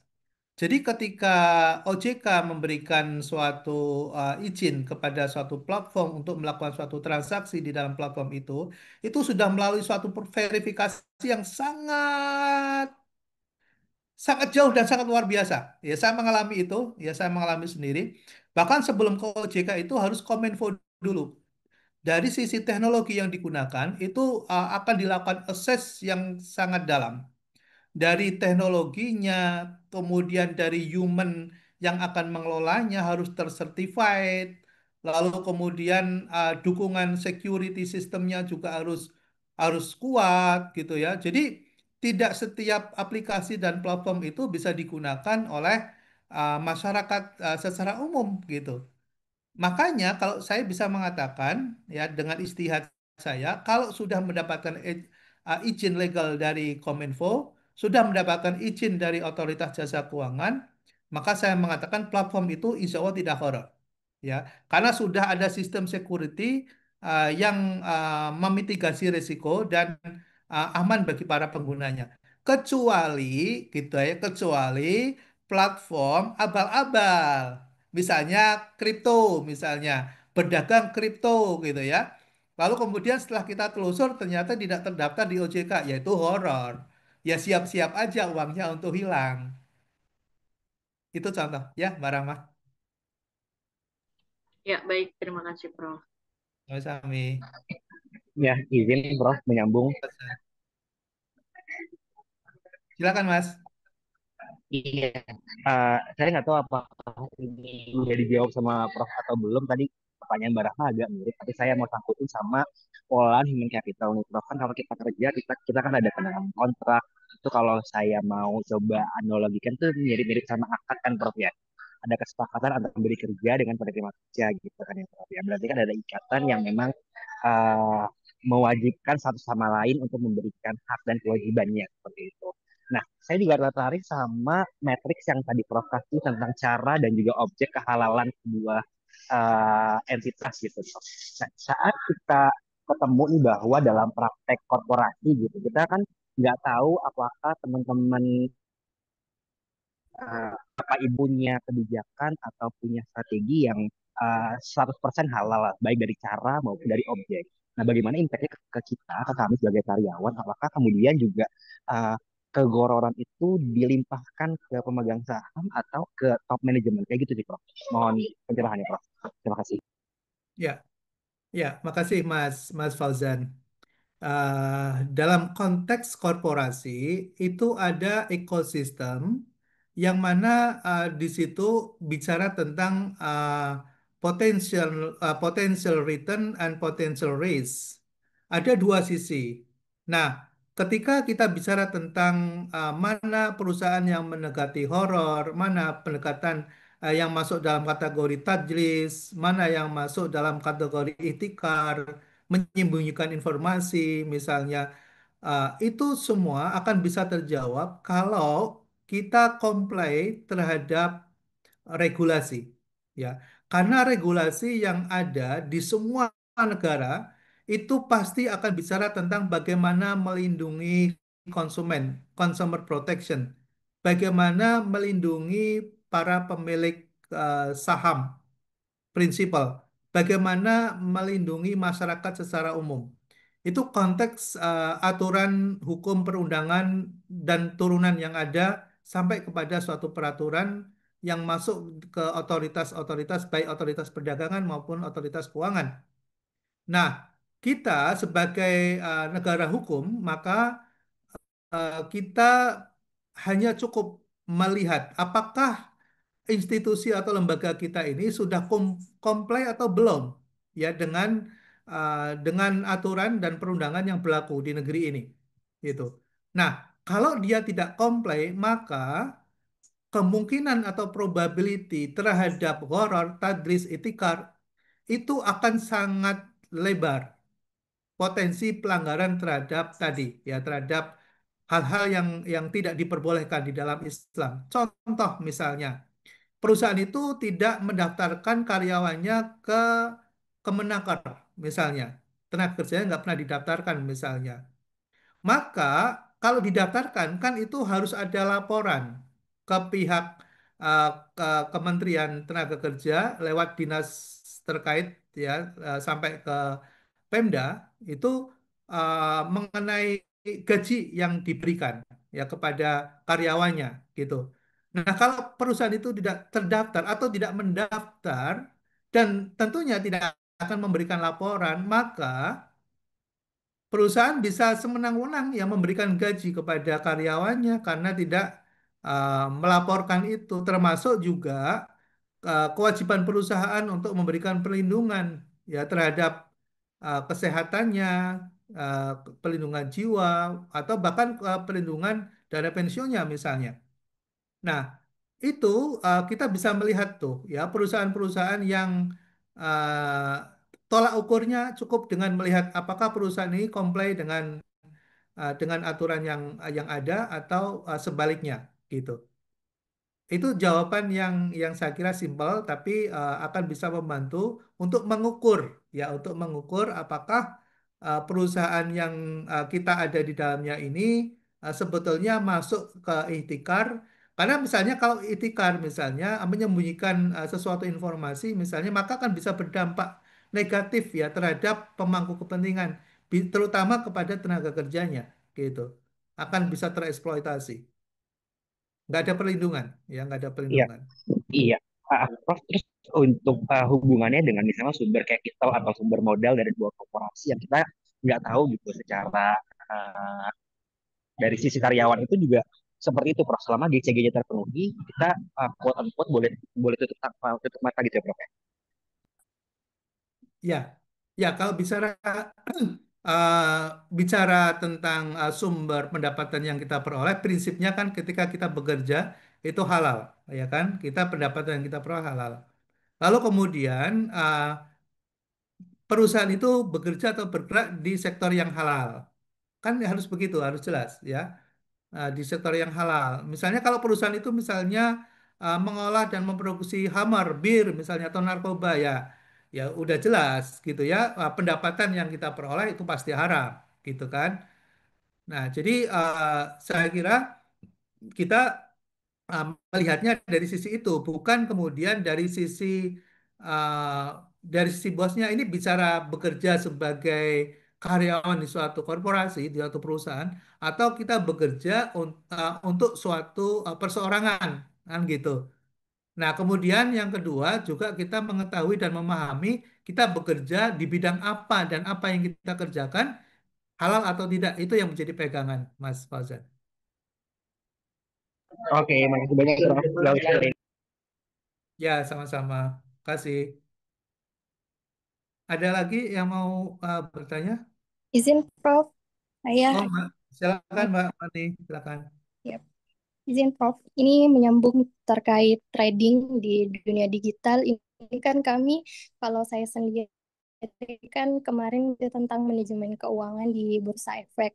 Nah, kami sering melihat bagaimana aktivitas saham gitu. Kemudian teman-teman juga kadang ada beberapa praktisi yang menawarkan, ayo menabung emas di inilah pokoknya hampir sama dengan trading saham. Kemudian teman-teman di sekitar juga banyak sekali yang menabung itu dengan cara atau bermain kripto. Nah, itu seperti apa itu Prof dalam bisnis syariah hukumnya? Karena saya juga bingung karena kadang ditawari, kadang teman-teman juga datang, ini progresnya lagi bagus dan seterusnya. Nah, itu mohon pencerahannya Prof.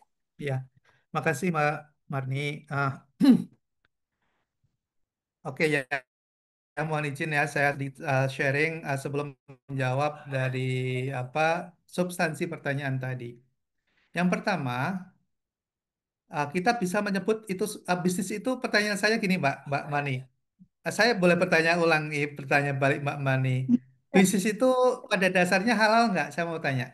Itu kadang kalau salah satu dosen saya pernah menawarkan itu adalah emas, bergerak dalam bidang emas gitu, Prof. Kalau dari segi ininya ya halal, Prof. Oke, oke Mbak, makasih. Ah, sebetulnya pertanyaan saya gini Mbak, sama nggak bisnis dengan judi? Sama nggak bisnis dengan judi? Beda, Prof. Oke, bedanya di mana kalau boleh tahu? Kalau judi mungkin kita kayak semacam mengundi gitu ya, Prof. Kayak em, melihat keuntungan begitu kapan waktunya tiba-tiba kita bisa em, dapat gitu. Tapi kalau bisnis kita kayak menawarkan satu produk untuk kita jual atau kita pasarkan. Oke, Lebih apa ya, oke. Prof? Oke, oh, nggak apa-apa, nggak apa-apa. Ini kita ini aja kita diskusi kan boleh bertanya, boleh ditanya gitu ya, diskusi itu. Oke, nah saya mau tanya sedikit lagi. Jadi kalau bicara tentang potensi keuntungan dan potensi kerugian, kalau judi itu berapa persen, Mbak? 50-50. Good, good, good. Itu yang saya ingin tahu jawabannya. Jadi, kenapa 50-50 atau 50-50? Ibarat kita melempar dadu atau kita melempar koin mata uang di antara dua sisi yang punya gambar berbeda, potensi untuk keluarnya itu 50-50. Kenapa begitu? Karena kita nggak bisa mengendalikan. Artinya apa? Bahwa kita menggantungkan nasib kita itu pada barang itu, ya, pada barang itu. Kita nggak bisa mengendalikan melempar melempar dadu atau kita melempar mata uang yang akan keluar itu gambar A atau gambar B itu, kita nggak bisa mengendalikan itu sama sekali, ya. Ketika kita lempar ke atas, nanti jatuhnya apakah gambarnya burung atau gambar angka 1.000 misalnya, ya, kalau uang itu ada uang ribuan dalam bentuk koin itu nggak bisa kita pegang, nggak bisa kita kendalikan. Nah, pertanyaannya saya Mbak Marni, eh, ketika kita mau berbisnis di kripto, kita bisa mengendalikan atau tidak? Tidak, Prof. Oke. Sama nggak dengan kita melempar dadu atau melempar koin mata uang? Eh, Ya, sama. Ya, sama.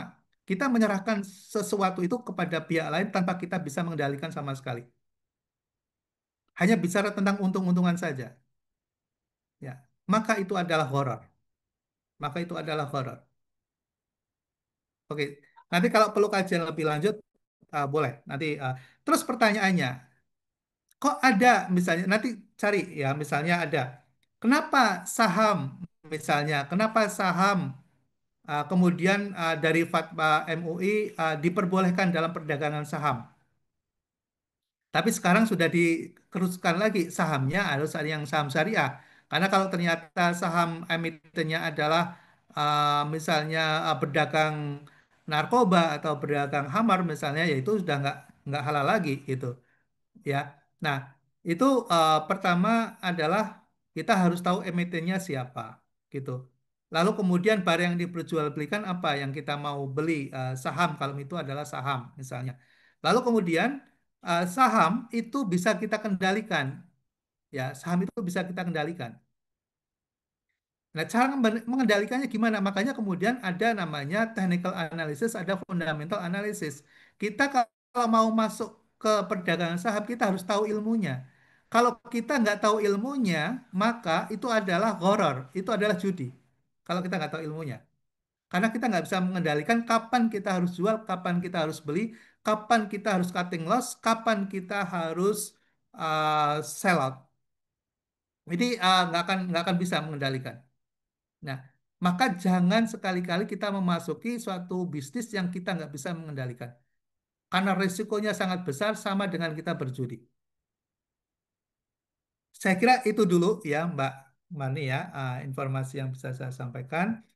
Kita mudah-mudahan terhindar. Karena kalau kita kemudian ikut-ikutan, tanpa kita mempelajari gimana cara mengendalikannya, jadi bisnis itu bedanya dengan judi, kalau bisnis itu bisa kita kendalikan, itu yang paling kunci. Ya, mengendalikan dalam maksud apa? Mengendalikan dalam maksud adalah kita bisa mengeksekusi, kita bisa melakukan suatu tindakan untuk mengurangi atau minimal untuk menjaga risiko. Tapi kalau itu semuanya mesin yang berjalan, di mana kita bisa mengendalikan kalau itu mesin yang berjalan? Kita hanya nanti dikasih aja nih nanti kasih untung sekian, itu mesin itu yang ngasih itu, bukan bukan usaha kita. Ya, bukan apa namanya eksekusi atau tindakan kita. Kita nggak memiliki kemampuan apapun untuk mengendalikan itu. Saya kira itu sih saran saya, Mbak Marni. Terima kasih, Prof. Ya, sama-sama. Ada lagi, Mas, Mbak Nur ya? Izin Prof, Ya, silakan, Mbak. pertanyaan Prof. Assalamualaikum warahmatullahi wabarakatuh. Izin, Waalaikumsalam. kebetulan saya praktisi kesehatan Prof, bergerak di bidang jasa perumah sakitan. Tadi saya tertarik dengan penerapan akad ya Prof, khususnya di rumah sakit dalam hal bisnis syariah. Izin Prof, terkait pelayanan jasa ini, penggunaan akad-akad ini Prof, seperti akad ijaroh, murabahah, dan wakalaf gitu Prof. Di kami ini sangat bervariasi sekali Prof, karena ada hubungan akad rumah sakit dengan pasien ya Prof.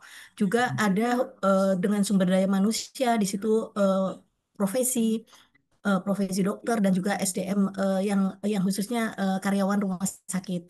Izin Prof terkait dengan penggunaan akad ini Prof, yang tepat untuk rumah sakit khususnya di perusahaan bidang jasa ini Prof, khususnya di dalam bisnis syariah, eh, terkait pemanfaatan akad berhubungan dengan pihak ketiga ya Prof. Kita kan banyak dengan supplier dan juga pembelian alat. Ini akad apa Prof yang tepat terhadap sistem yang kita gunakan dengan pihak ketiga Prof? Khususnya dalam hal ini pembelian peralatan dengan supplier ini kan bermacam-macam ya Prof. Pertama itu Prof. Yang kedua, kami juga bekerja sama dengan pihak penjamin, perusahaan, insurance, dan juga beberapa pihak yang menjamin pelayanan pasien. Nah, ini Prof, akad-akad ini apakah penerapannya ini semua kita samaratakan menjadi akad ijaroh atau seperti apa ya, Prof? Terima kasih, Prof. Dan juga ada terkait dengan bisnis syariah rumah sakit ini, Prof. Itu rumah sakit dengan bisnis syariah itu kan tidak boleh diharapkan, dihimbau untuk menggunakan pembiayaan ataupun investasi melalui bank syariah. Namun ada beberapa kebijakan regulasi pemerintah, kadang-kadang kami harus dengan terpaksa kita harus menggunakan perbankan konvensional ya, Prof. Nah, ini bagaimana hukumnya di dalam bisnis syariah penerapan yang memang kewajiban ini kita harus patuhi karena itu ditetapkan oleh regulator, Prof. Mungkin itu, Prof, pertanyaan saya. Ya, Mudah-mudahan selama ini masih bias di dalam penerapan akad ini, Prof, di dalam khususnya bisnis. baik. Ya, makasih Mbak Nur. Ya, tadi sempat terputus, tapi saya bisa nangkap. Mudah-mudahan nggak salah yang saya tangkap. Uh, Gini Mbak, pertama transaksi berupa akad maupun waat ya di dalam sebuah perdagangan ini akan sangat ditentukan dengan jenis atau kegiatan uh, dan tujuan dari suatu transaksi itu dilakukan, gitu ya. Misalnya antara pihak rumah sakit dengan pihak supplier misalnya. Di situ terjadi aliran barang, ya aliran barang dan aliran uang. Ada Dayan dan Ayan. Nah, ketika ada terjadi pertukaran barang, komoditas, dan kita akan membayar, maka di situ sebetulnya yang menjadi basic transaksinya adalah jual beli, buy. Nah, di dalam buy atau jual beli itu, kita nanti akan bisa klasifikasikan apakah di situ dibayar secara tunai, ya, mudorobah, ataukah kita akan cicil uh, sampai nanti lunas dengan menggunakan transaksi istisna, misalnya, atau kita kasih uang muka dulu, lalu kemudian akan kita selesaikan nanti di akhir yang namanya salam, ya, berupa salam misalnya, atau kita akan lakukan misalnya kita akan bayar dulu jasanya, lalu kemudian nanti ketika selesai jatuh tempo masa perjanjian atau akad yang kita tentukan waktunya itu, baru kita nanti akan lunasi. Jadi hanya bayar jasanya dulu, lalu kemudian kita mau beli. Gitu. Jadi semacam sewa beli atau ijarah mumtahiyah bin tamlik ya. IMBT ya, ijarah mumtahiyah bin tamlik. Jadi banyak akad-akad yang bisa digunakan untuk apa namanya memfasilitasi dari transaksi barang. Tapi kalau transaksinya itu hanya berupa jasa saja, maka itu ijarah, udah pasti ya. Kita bayar ujroh saja. Kita bayar ujroh saja. Nah, kecuali ada yang menitipkan peralatan medis misalnya untuk kita gunakan, lalu hasilnya kita akan bagi hasilkan misalnya. Ya, itu berarti kan syirkah tuh, musyarakah. Nah, syirkah atau musyarakah itu nanti dilihat juga konteksnya. Apakah kita ikut modal di dalamnya atau tidak. Kalau kita ikut modal di dalamnya, maka di situ ada syirkah, ada syirkah mudharabah. Jadi kita nanti yang diminta untuk menjadi mudharib pengelolanya, sedangkan sohibul mal atau pemiliknya itu adalah dari investor yang menitipkan barangnya di tempat kita. Nah, itu nanti bagi hasil. Nah, di situ nanti bagi hasil. Nah, bagi hasil itu tentunya akan bisa naik turun untuk pendapatan, tidak bisa ditentukan. Yang ditentukan hanya proporsinya saja yang kita sepakati, proporsinya saja. Tapi kalau tadi sistemnya adalah murabahah jual beli, apakah salam, apakah istisna, ataukah IMBT misalnya, itu marginnya sudah kita tetapkan. Ya, berapa margin yang disepakati itu. Nah, margin yang disepakati kalau hanya jual beli murni itu nggak perlu dinyatakan, yang dinyatakan dalam harga aja, dalam price, price. Tapi kalau kemudian pembayarannya itu tertunda, misalnya dalam bentuk angsuran, nah di situ ada nilai yang kita sepakati gitu ya, margin yang kita sepakati berapa itu harus diketahui bersama. Tapi kalau jual beli biasa, kita nggak perlu tahu harga pokoknya berapa, marginnya berapa, kita nggak perlu tahu sebagai pembeli. Yang penting kita sepakati harganya. Nah, tapi kalau kita menggunakan angsuran atau cicilan untuk membayar, di situ yang harus disepakati marginnya. Ya, kurang lebih seperti itu ya, Mbak Nur ya. Mungkin sebagai apa dasar aja ya, sebagai dasar. Nanti kalau ada yang spesifik, kita bisa diskusi lebih lanjut ya, Mbak. Izin Prof bertanya, tadi kalau kita berhubungan dengan pihak ketiga ya Prof, penjual Ya, dan juga pembeli ya Prof. Izin kalau sumber daya di rumah sakit itu kan bervariasi ya Prof. Ada profesi yang memang kita kontrak dia sebagai karyawan Prof. Ada ya, juga sebagai mitra ya Prof, kemitraan. ya. Nah itu apakah yang digunakan akad ijaroh ya seperti kita dengan dokter ya Prof. Dokter Hmm, yang bekerja dengan sistem eh, ada pelayanan kita akan membayar dan tidak ada pelayanan kita tidak membayar seperti ya. itu. Nah, izin Prof, kalau itu bagaimana ya Prof penerapannya, khususnya terhadap kontrak dengan dengan karyawan maupun dengan profesional yang sebagai mitra, Prof. Mungkin itu Prof, supaya kita Ya. tidak salah dalam menerapkan akad. Terima kasih, Prof. Iya, iya betul. Itu bentuk akad dasarnya adalah ijarah. Betul, ijarah. Jadi kita membayar ujroh karena manfaat yang dinikmati oleh si pengguna, si usernya. Gitu. Ketika tidak ada manfaat yang muncul atau tidak ada jasa yang diberikan, maka di situ tidak ada pembayaran, tidak ada ujroh.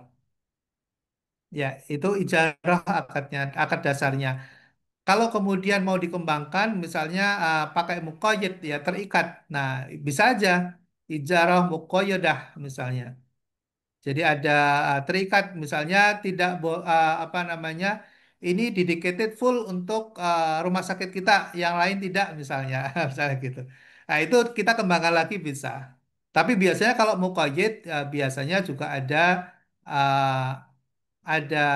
tambahan berupa waat, ya ada janji dari kita, misalnya gini, kalau rumah sakit kita ternyata konsumennya kurang dari yang dia harapkan misalnya, kita akan memberikan basic salary misalnya. Nah, itu untuk apa namanya, menanggung risiko, ya kita ikut menanggung risiko dan memberikan kepastian kepada pihak dokter gitu. Nah, itu nanti ditambahi lagi dengan waat. Ya, kurang lebihnya seperti itu ya, Mbak. Baik, Prof. Terima kasih, Prof. Ya, sama-sama. Izin Satu Prof. lagi, satu lagi, Mas Fauzan. Baik, terima kasih.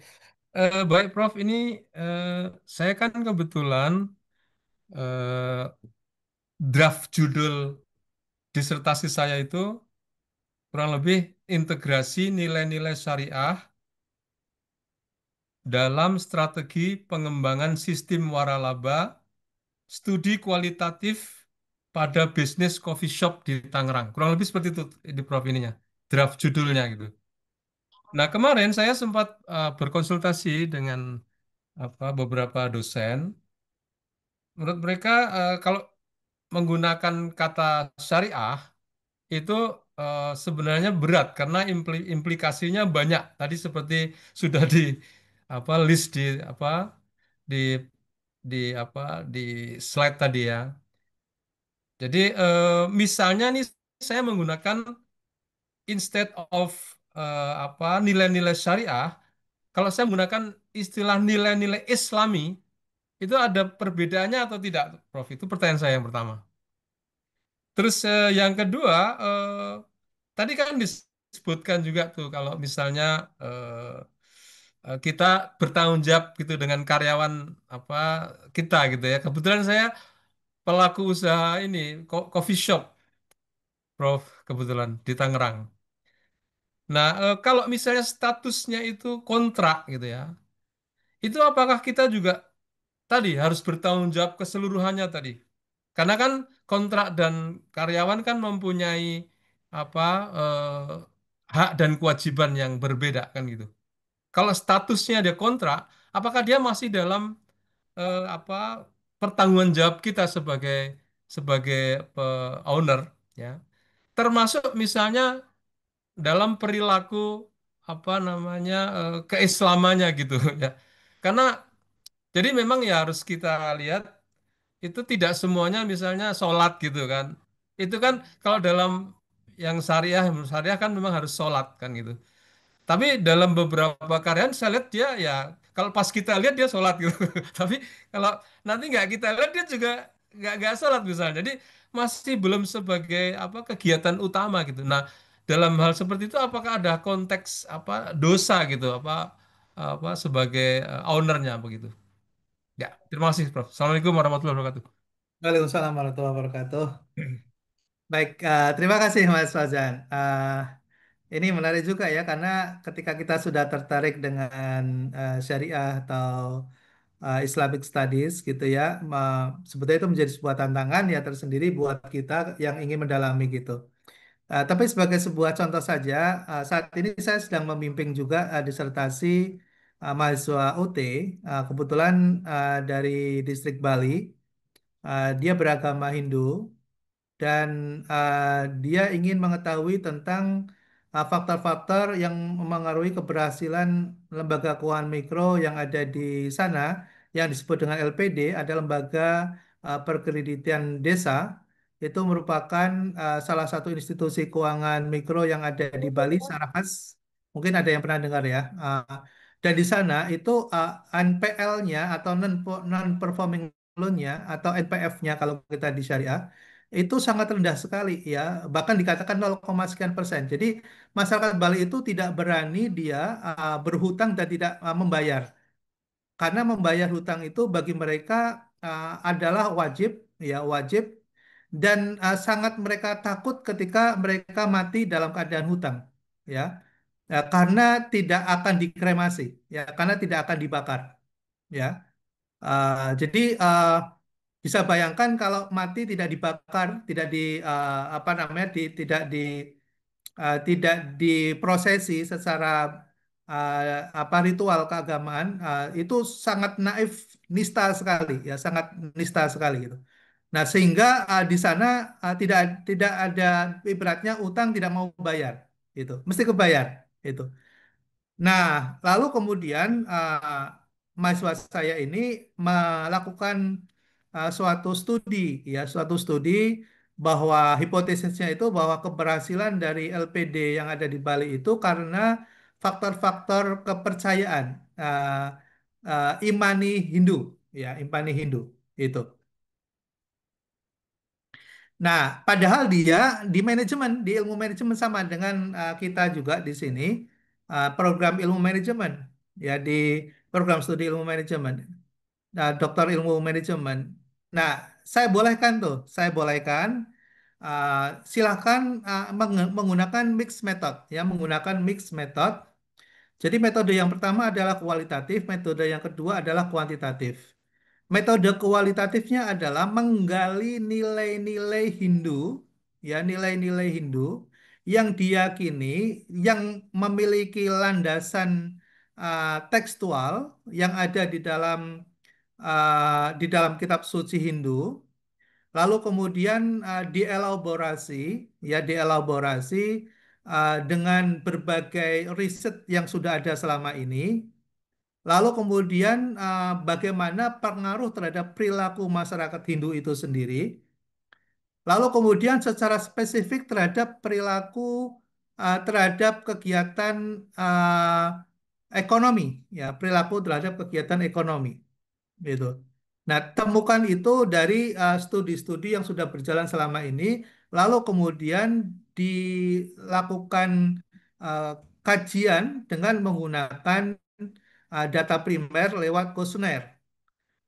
Nah, jadi setelah menemukan nilai-nilai itu, baru kemudian diuji dengan pendekatan kuantitatif. Dan sekarang sudah selesai, tinggal menunggu untuk ujian promosi tertutup, untuk ujian tertutup. dan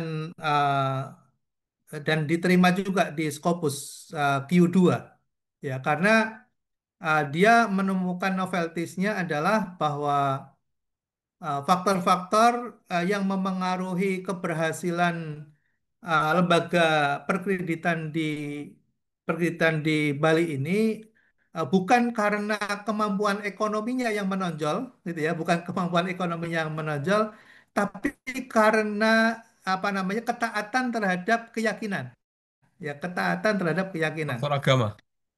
Aktor agama. Ini juga menarik ya bagi umat umat Islam ya, karena ternyata sebagian besar dari kita hutang itu dianggap remeh Iya, ya. Padahal jelas ya hutang Wow. bagi kita itu tidak bisa mengantarkan kita kepada Tuhan kita, kepada Rabb kita, nggak akan bisa ya, akan terhalang itu udah. Dan itu apa namanya hadisnya qudsi ya. Ya, ya. Tapi kita nggak yakin, maksudnya sebagian dari kita itu tidak yakin dengan itu. Sehingga kalaupun mau mati nggak pernah mewariskan hutangnya kepada iya. anak-anaknya, gitu Nyeleneh ya. banyak kan. Nggak pernah Berarti diceritakan. tidak perlu debt collector ya, Prof, di sana. Nggak perlu debt Nggak collector. perlu. Jadi di Bali itu ada debt collector, nggak ada di sana, gitu Wow. ya. Ya karena tadi bayangkan kalau mati tidak dikremasi berarti kan ada bangkai itu, ya kan? Wow. Naif ya. Naif kan, gitu. Iya, Nah, bayangkan kalau kita sepakat misalnya, kalau masih ada yang punya meninggal punya hutang nggak disolati, coba waduh. solati. Nah itu baru impact-nya akan terasa karena segala sesuatu itu memang kita terutama umat Islam walaupun punya apa namanya punya nilai religi yang sangat tinggi, tapi terkadang masih butuh bukti-bukti. Ya, ya, ya.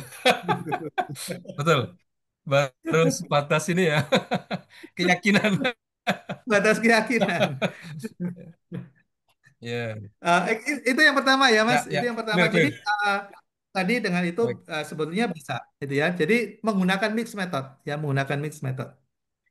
Nah, kemudian yang kedua tadi masalah ibadah itu masalah individu, Mas. Ya, masalah masalah individual, personality. Ya, karena kalau kita bicara tentang fardu itu adalah fardu ain. Ya, kalau masalah sholat itu tanggung jawab dari masing-masing, bukan fardu Ya, kifayah. Ya.